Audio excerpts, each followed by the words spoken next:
Hello everyone, I'm Apurva Pandita and welcome to LiveLaw.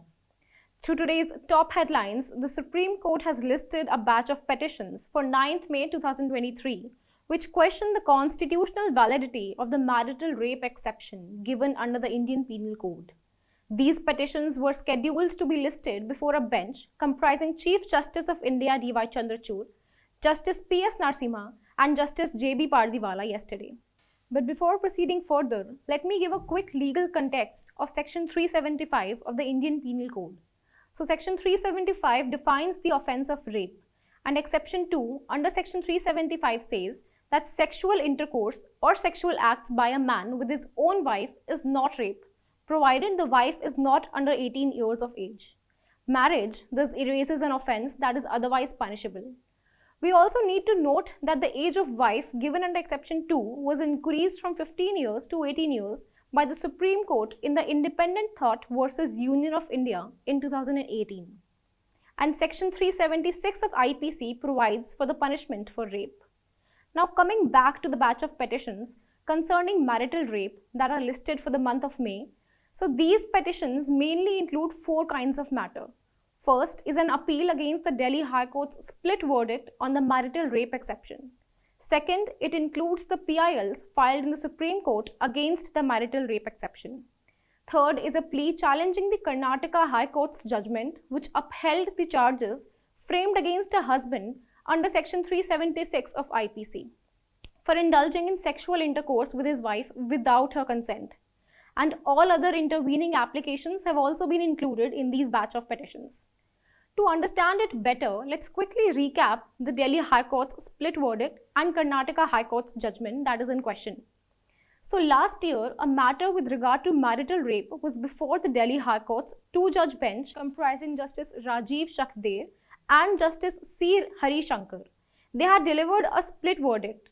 Justice Rajiv had held that the exemption to the husband from the offence of marital rape is unconstitutional and Exception 2 of Section 375 IPC and Section 376B of IPC was therefore struck down by him. And if we talk about Karnataka High Court's judgment as to what was the Karnataka High Court's verdict, so in Hrishikesh Sahu versus State of Karnataka, Justice M. Nagaprasanna last year had held that in particular facts and circumstances of the case, when the husband rapes a wife, he cannot claim the protection of the exception given under Section 375 of the Indian Penal Code, since the exemption is not absolute. The court said that no exemption in law can be so absolute that it becomes a license for commission of crime against society.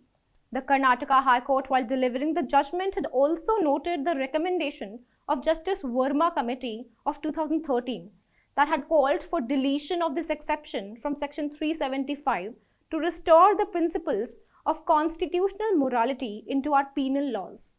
In the words of Karnataka High Court, if I say, the institution of marriage does not confer, cannot confer, and should not be construed to confer any special male privilege or license for unleashing of a brutal beast.